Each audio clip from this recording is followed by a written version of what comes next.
बिस्मिल्लाहिर्रहमानिर्रहीम।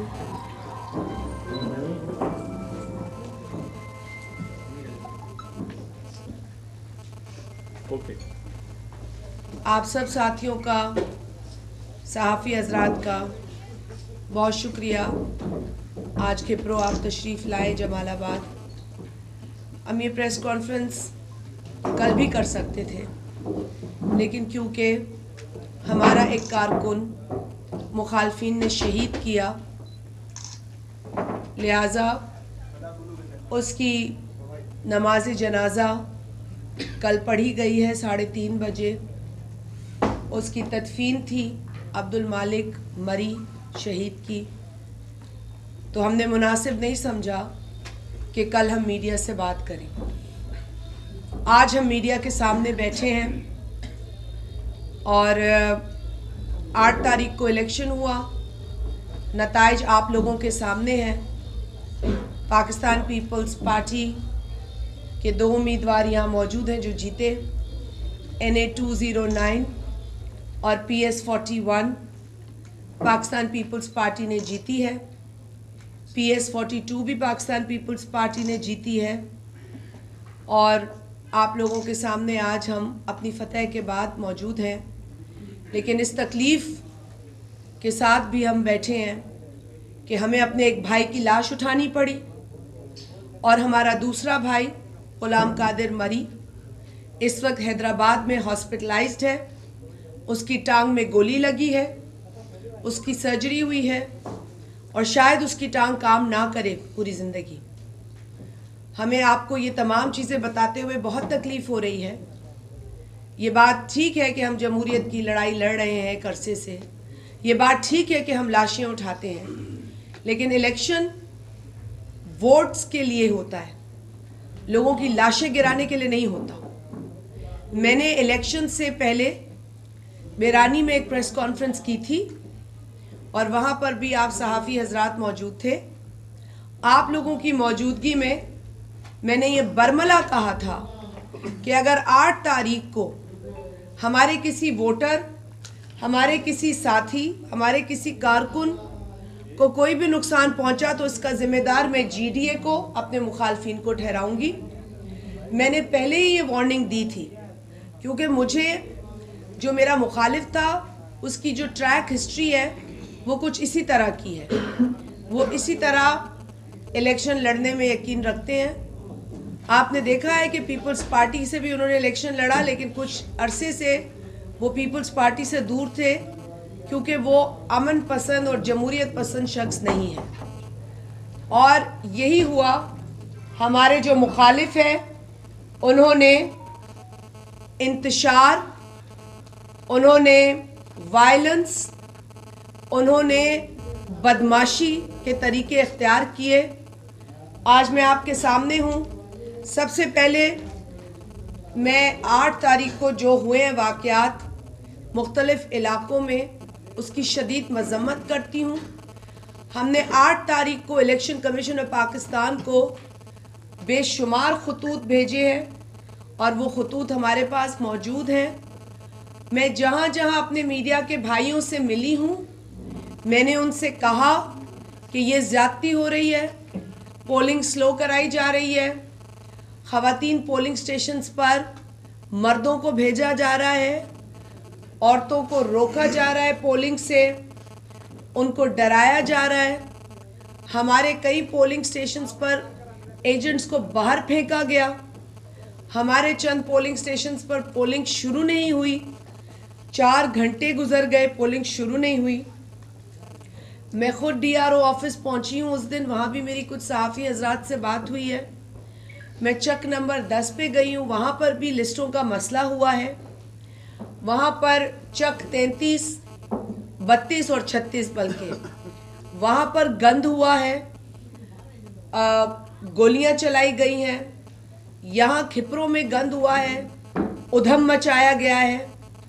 मैं पूछती हूँ कि आप मुझे बताएं कि खाई में क्यों ज़रूरत पड़ी कि बदीन से, टंडो आदम से गुंडे बुलाए गए, मुखालफिन गुंडे लेकर आए, हथियार बंद गुंडे लेकर आए।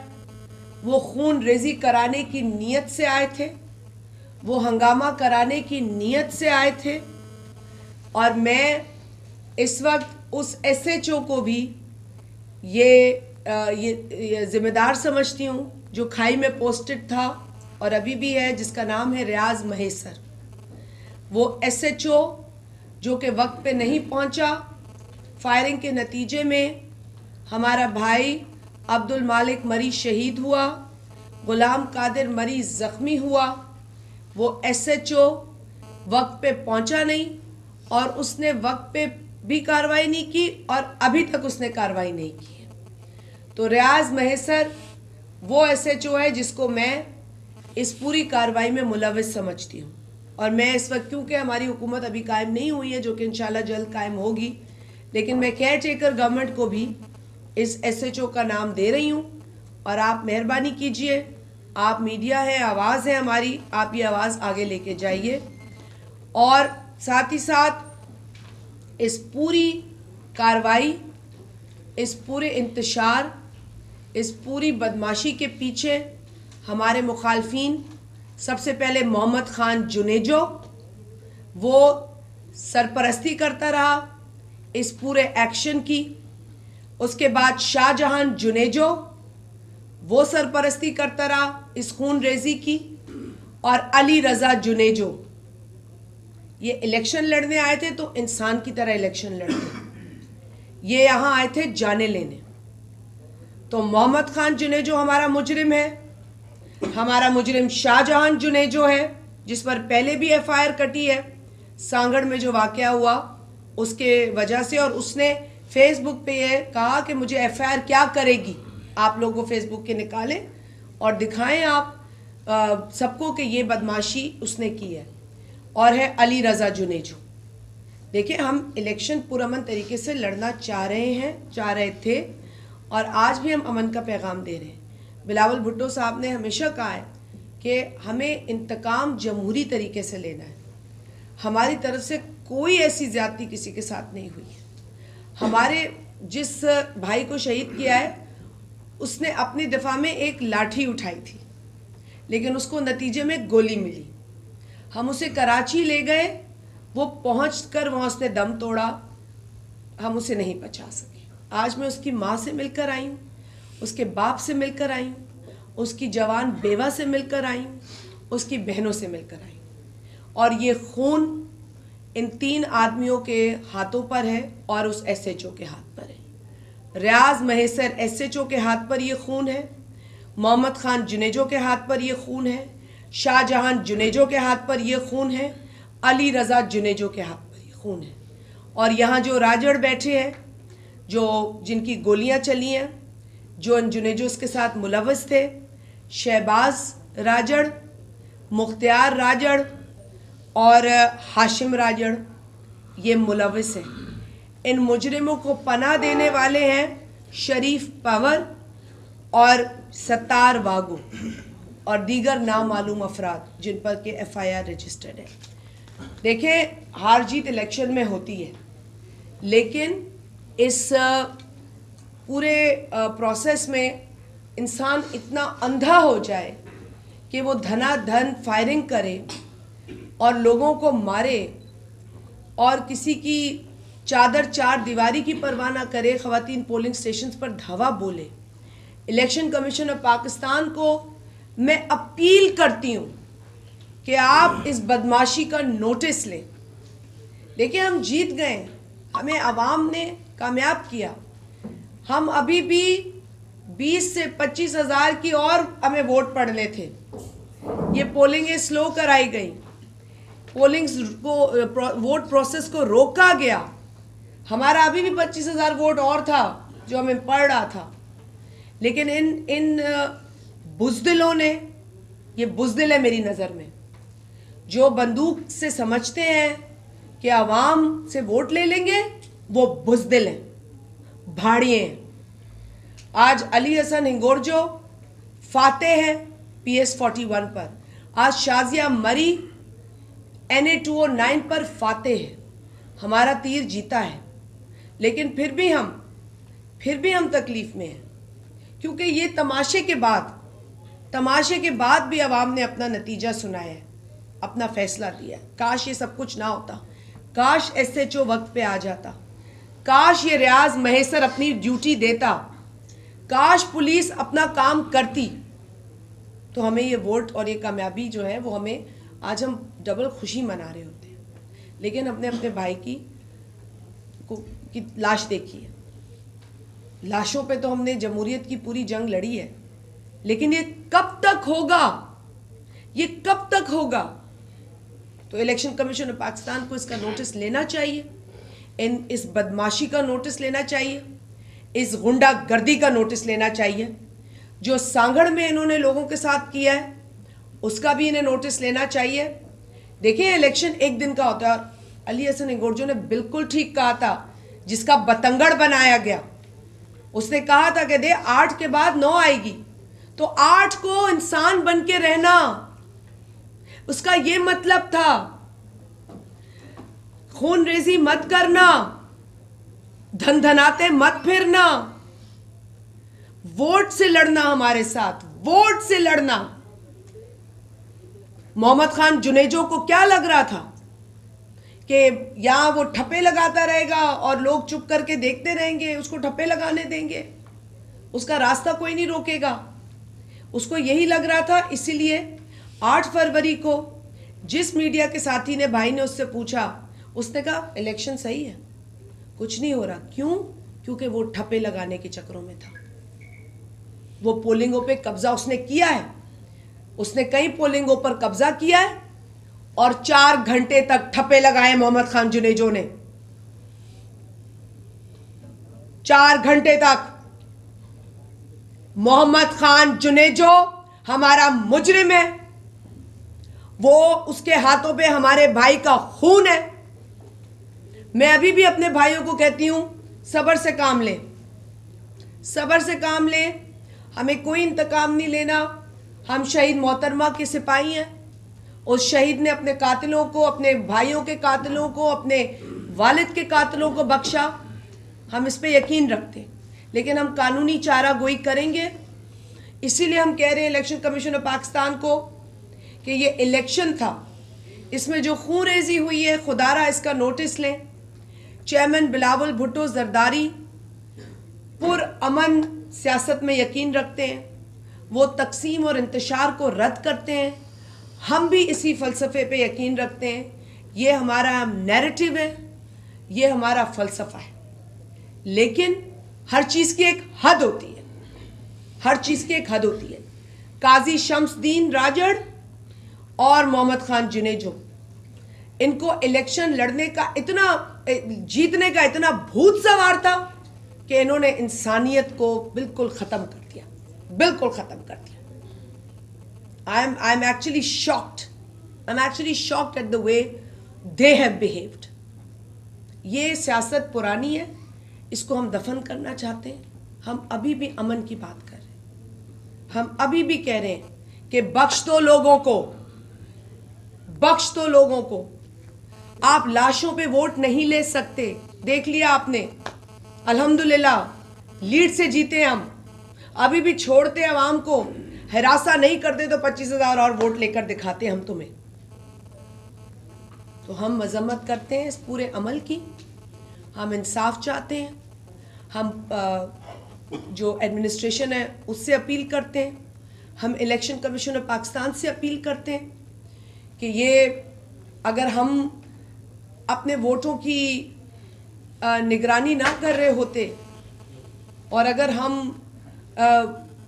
यूं बाहर अपने पोलिंग स्टेशंस पर, जिस तरह जो ये लोग तो 200 बंदा लाए थे लड़ने हमसे, ये रियाज शाह साहब मेरे साथ बैठे हैं, 200 लोग किससे लड़ने लाए थे? या खाई में 200 बंदा बाहर का कौन था? कौन था? शहजोरे भर के आई हैं, ये शहजोरे भर के आई हैं। मेरी कैंपेन, मेरी बेटी, मेरे बेटे, मेरे भाई, मेरे दामाद, मेरी बहू, इनके बच्चों ने, इन्होंने की है। हमारी तो फैमिलीज कैंपेन कर रही थी, भाड़े का कोई नहीं था। इनके तो किराए के लोग थे, कैंपेन भी किराए के लोग कर रहे थे और पोलिंग डे पे भी किराए के लोग आए थे। ये इलेक्शन नहीं था, उनकी तरफ से इलेक्शन नहीं था, उनकी तरफ से फसाद की तैयारी थी, उनकी तरफ से लड़ाई की तैयारी थी। 8 पोलिंग में एजेंट नहीं बैठे थे सुबह। बात करें अली हसन, आप बताएं इनको। और 8 पोलिंग है काजी फैज़ मोहम्मद राजड़ की, 6 पोलिंग है काजी फैज़ मोहम्मद राजड़ की हैं अपना यूसी की। तो जैसे हमारे एजेंट सुबह पहुँचे वहाँ पे तकरीबन 8 साढ़े 8 बजे, तो उनको उसी टाइम 15 मिनट के अंदर जो है बांध के और वहाँ से भगा दिया। सारा दिन वो बांधे रहे, उनको अंदर नहीं बैठने दिया। शाम को उनको वहाँ से छोड़ा है उन्होंने। 6 पोलिंगों में सारा दिन वो ठप्पे लगाते रहे। 2 पोलिंगें खोड़ी यूसी की हैं, उसमें वो ब्लड बॉक्स ले गए, 4 ब्लड बॉक्स लेके भाग गए, रवाना हो गए। फिर रिकवर कराया हमने, इलेक्शन कमीशन को खत लिख के। दरिंदगी की इंतहा कर दी जीडीए ने, दरिंदगी की, हैवानियत की, जहालत की इंतहा कर दी। अगर पीपल्स पार्टी मकबूल है, अगर पीपल्स पार्टी के पास वोट है, तो ये हमारा गुनाह नहीं हो सकता, ये अवाम का गुनाह नहीं हो सकता। ये अब दरिंदगी बंद होनी चाहिए। हम इसे दफन करना चाहते हैं और इसीलिए हम आपके सामने बैठे। वरना आपको पता है कि यहाँ खूनरेजी की दास्तान ख़त्म नहीं होती। उनके घर वालों को हम हाथ बांध के रोक कर आए कि कोई हम बदला नहीं लेना चाहते, हम कानून से लेंगे जो भी बदला है कानूनी तौर से। बट मैं क्या जवाब दूँ उस माँ को? मैं क्या कहूँ जो मोहम्मद खान जुनेजो ने किया है? मैं क्या जवाब दूँ उसकी बीवी को, बेवा को? क्या जवाब दूँ? मोहम्मद खान जुनेजो को शर्म आनी चाहिए जो उसने किया है, उसे शर्मिंदा होना चाहिए अपने इस काम पर।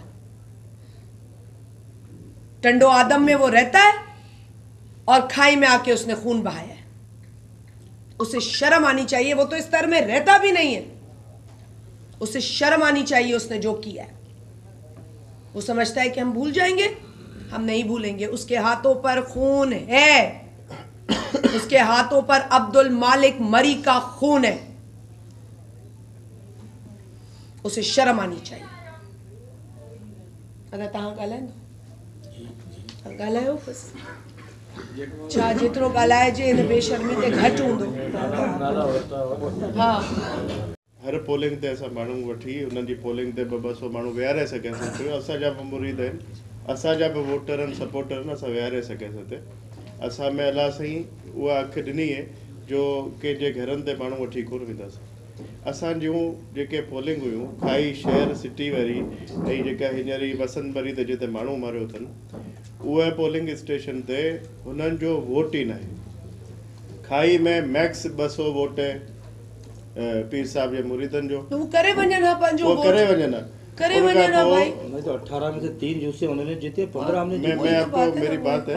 और वसंतबरी में उनका कोई वोट ही नहीं है। वहाँ पे उनको जाने की ज़रूरत ही क्या थी कि फैमिलीज़ में मरियों की लेडीज़ बैठी हुई हैं, वहाँ पे उनकी ज़रूरत क्या थी कि अपने मुसल्ला अफराद को लेके जाए। 4 गाड़ियों में उनके बंदे साथ थे। वो किस लिए लाए थे, क्यों लाए? बाहर से लाए थे सारे।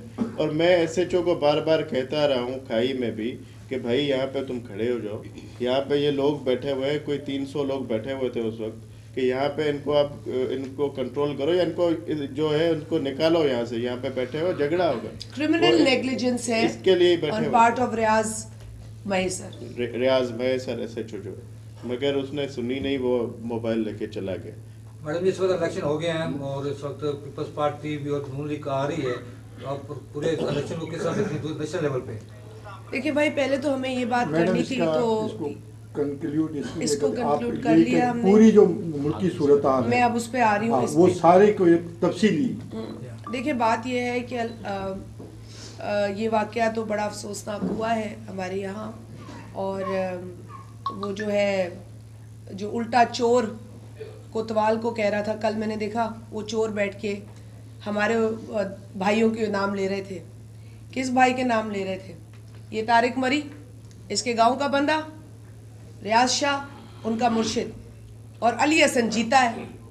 तो ये तकलीफ उनको इतनी हुई कि बंदे मार के हमारे और प्रेस कॉन्फ्रेंस हमारे ऊपर कर रहे हैं। क्योंकि कल हमारे में तो हिम्मत ही नहीं थी कि हम बैठ के आप लोगों से बात करें। हम तो पहले अपने आप को संभाल रहे थे कि ये नुकसान हो गया हमारा, इसलिए हम नहीं बैठ सके आप लोगों के सामने। जो बात है, हम भी इंसान हैं आखिर, मतलब एक जगह ये करें, दूसरी जगह दुख सहें, तो कुछ आजमाइश से हम गुजरे कल, इसलिए मैंने कहा फातिहा के बाद आपसे बात करेंगे। अब आप आ जाए मुल्की सूरत हाल पे। देखिए, हमने पहले भी आपसे कहा था, पाकिस्तान पीपल्स पार्टी ने जो खिदमत की है, खिदमत में सबसे आगे पीपल्स पार्टी रही है, और सिंध में हम स्वीप कर रहे हैं। ये मुखालफों को हजम नहीं हो रही थी बात। 17 बंदे खड़े किए थे टोटल, शायद GDA ने, पता नहीं उनको लग क्या रहा था कि 17 से कितनी सीटें आ जाएंगी। वो भी कितनी आई हैं आपके सामने। सांगड़ में तो सुकड़ के ये 1 सीट पर आ गए, वो भी गंद हुआ है। सांगड़ में बहुत गंद हुआ है, उस हल्के में PS 40 में बहुत गंद हुआ है। जो बंदा वहां से धांधली करके जीता है, उसका बेटा सारा दिन हथियारों के साथ 25-30 हथियार लेके घूम रहा था। क्यों घूम रहे थे भाई? तुम जंग पे आए हो। मैं तो पहले भी कह रही थी, जंग का इतना शौक है, जाओ फलस्तीन के लिए लड़ो, जाओ कश्मीर आजाद कराओ, करो ना, ऐसी लड़ाइयां करो तो हम भी माने। जाओ दहशतगर्दों से लड़ो, जो पाकिस्तानियों को दहशतगर्द मार रहे हैं, जाओ उनका मुकाबला करो। तुम इलेक्शन में 25-30 हथियार किसको दिखाने के लिए लेकर आए थे? तो वहां भी यही हुआ है।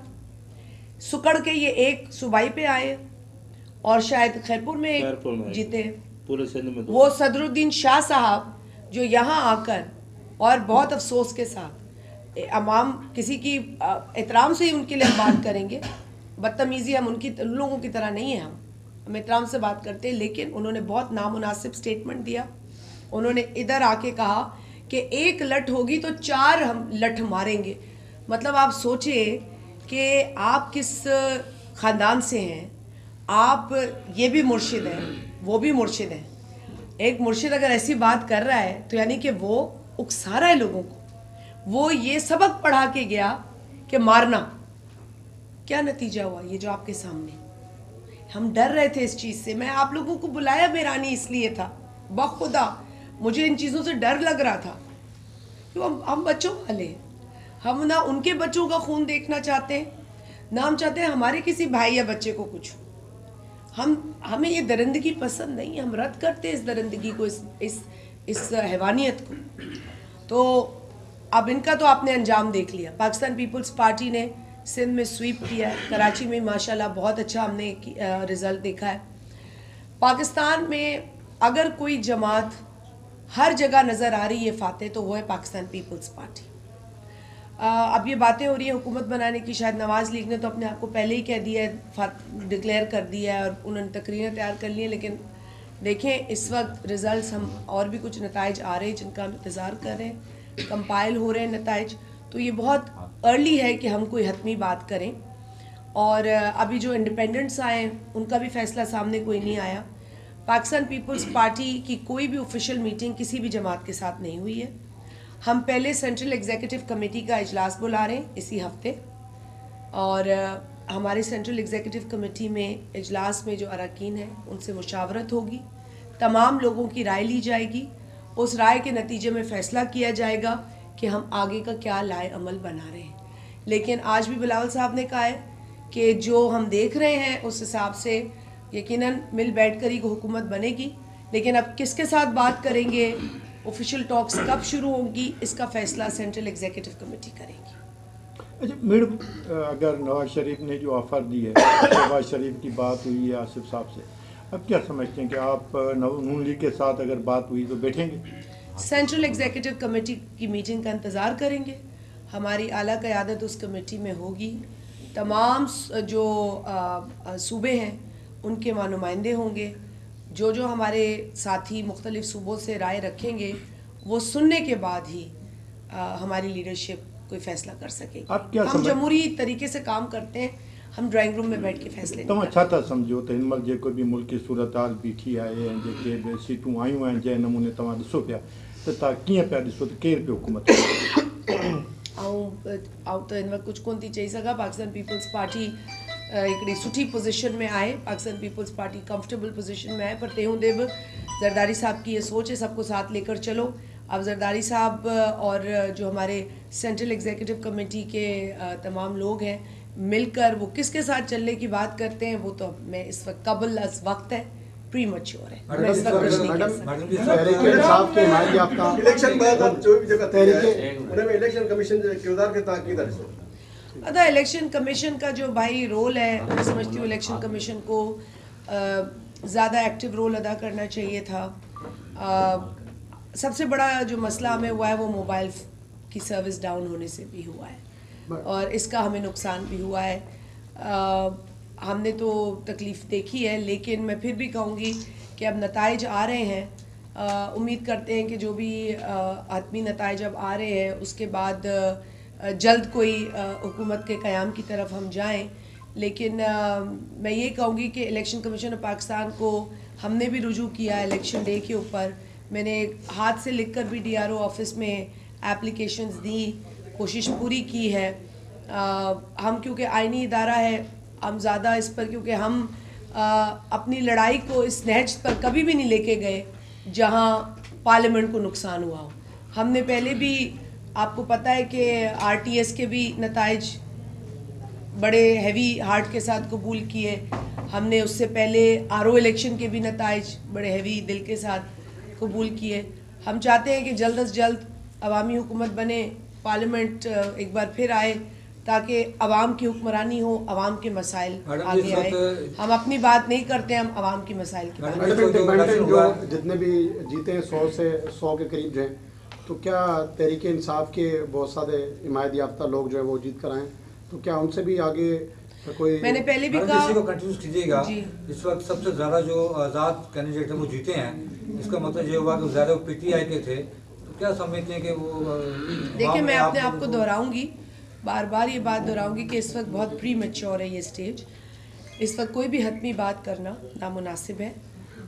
हम अगर रिज़ल्ट आ भी जाते हैं सारे, तो भी हतमी बात तभी कह सकते हैं जब हमारी सेंट्रल एग्जीक्यूटिव कमेटी की मीटिंग हो, जो कि इस हफ्ते मुतवक्का है। जो पार्टी की मरकजी इंफॉर्मेशन सेक्रेटरी भी आयो छो तो सब जेके हां तक ऑफिशियल लाइन थी बुधाए। हां वही ऑफिशियल आयो तो पो ही जेको सिंध हुकूमत ऐं बलूचिस्तान हुकूमत वां के सां गॾु बि बलूचिस्तान में पीपल्स पार्टी ठाही सूरत हाल थी या पे पीपल्स पार्टी जिथे चाहे हुकूमत ठाहे थी सके, पर पीपल्स पार्टी चाहींदी त हिन मुल्क जे मफ़ाद में, अवाम जे मफ़ाद में असां मिली हिकिड़ो इतिहाद, हिकिड़ो मुतहद जेको आहे न स्पिरिट रखूं। असां इंतशार ऐं तक़सीम खे अॻु में बि रद्द कयो आहे, हाणे बि कयूं था। जेको माण्हू हिन मुल्क जी ख़िदमत करणु चाहींदो, जेको माण्हू हिन मुल्क जे अवाम जी ख़िदमत करणु चाहींदो, असां ज़रूरु ॻाल्हाइण लाइ तयारु आहियूं, पर असां चाहींदासीं त इहे ॻाल्हियूं सेंट्रल एग्जीक्यूटिव कमेटी जी मीटिंग में डिस्कस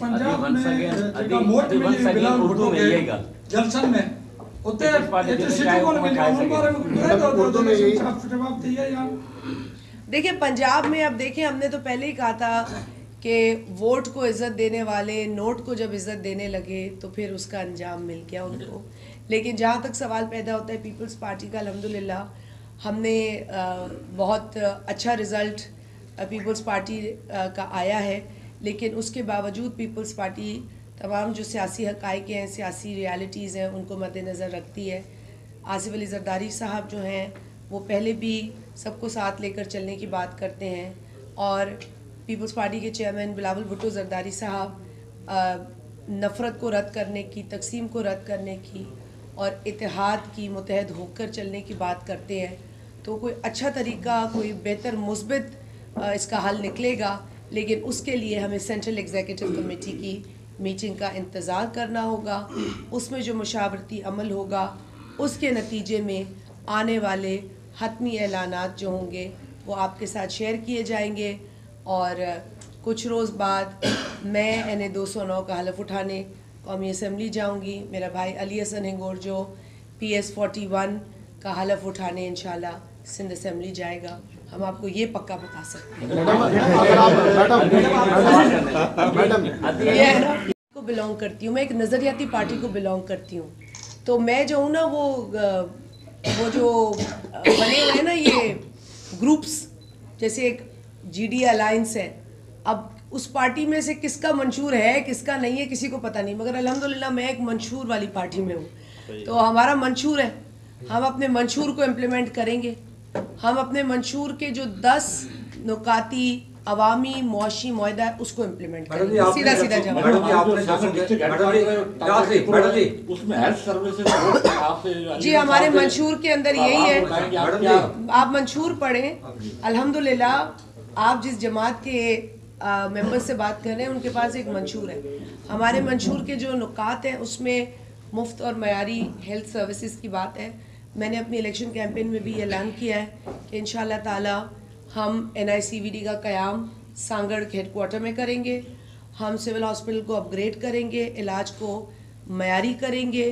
हम इसके साथ साथ जो हमारे चेयरमैन बिलावल भुट्टो साहब ने जो 10 नुकाती अवामी मुआशी मुआहदा अनाउंस किया है मंशूर का हिस्सा, उसकी जो भी चीदा शीदा नुकात हैं उसकी इम्प्लीमेंटेशन आप सांगड़ में भी देखेंगे। मैडम जी, आपने सवाल है SHO के लिए आपने बात की है मैं कि जो मयसर साहब हैं तो हलफ लेने के बाद और आपकी गवर्नमेंट बनने के बाद नहीं जी, हम तो अभी चाहते हैं जी, हम अपनी गवर्नमेंट का वेट नहीं कर रहे। हम अभी कह रहे हैं केयर टेकर गवर्नमेंट को कि SHO रियाज महेसर को क्रिमिनल नेग्लिजेंस में उसका नोटिस लिया जाए। उसकी क्रिमिनल नेग्लिजेंस, उसकी गैर मौजूदगी, उसकी इनकॉम्पिटेंस की वजह से हंगामा आराई हुई है। एक आदमी शहीद हुआ है, एक जख्मी है जिसकी शायद टांग कभी काम ना करे, जो इस वक्त हैदराबाद में हॉस्पिटल में है। मैडम जी, अभी आपने एक सवाल है इलेक्शन मुहिम के अंदर आपने उसने 2 किए हैं, उसने वो दूसरा कर रहा है। अभी एक सवाल है सोशल मीडिया पर लबे आम है कि लतीफ़ खोसा को जो है वज़ीर आज़म बनाने की ऑफर की जा रही है खान साहब को, और उनके साथ सदर जरदारी आसिफ को जो है आसिफ साहब को जो है वो सदर बनाने की जो ऑफर की, इसमें आप कितनी सदाकत? मैं क्या सराइयों पे कमेंट नहीं करती। क्या सराइयाँ तो बहुत, मेरे पास कोई अच्छी पक्की खबर हो तो आपको मैडम जी, अभी आपने इलेक्शन मुहिम चलाई, बड़ी जबरदस्त चलाई, बहुत से आपने वादे किए, अपने हल्के में आपने बहुत सारे मसाइल भी देखे, वादे भी किए, कौन कौन से फौरी तौर पर सारे पूरे करूंगी इंशाल्लाह।